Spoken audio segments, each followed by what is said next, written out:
princess doesn't need rescuing.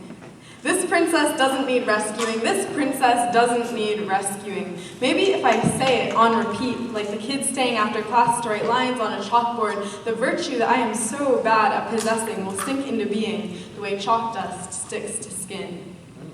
This princess doesn't need rescuing. 6 years old, I am full out, neck deep in my Tudor England fangirl phase.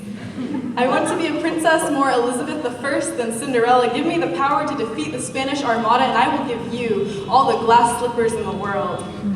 I am so enraged when my friend Regan calls me bitch, that before he throws the brick, I hit him. Still 6. I walk the streets with my shirt off because he can means we can. This princess doesn't need rescuing. 9, and I'm crying to my dad because my sister doesn't want me at her birthday party.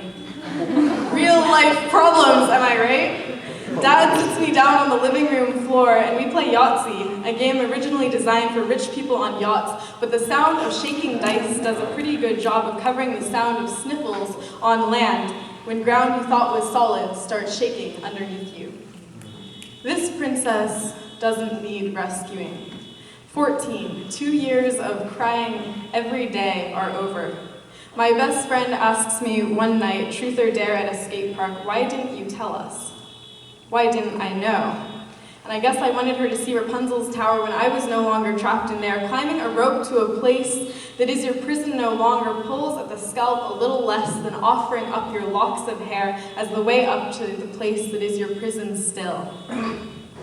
This princess doesn't need rescuing. 17, and I'm hiking the big sea at 10:30 p.m. by myself because some nights I try too hard to remind myself of what it means to be unafraid of the bogeymen in the trees who have never tried to hurt me. And as I lie on my back in the dirt, waiting for the dangers that never come, I cry at the inescapable lightness of the sky upon my breast. The truth is, I'm so sorry. I wasn't at the protest until later that night, and that's why I ignored your call, because the few minutes it earned me of being worried about some more made me feel like I was worth rescuing at all. This princess doesn't need rescuing.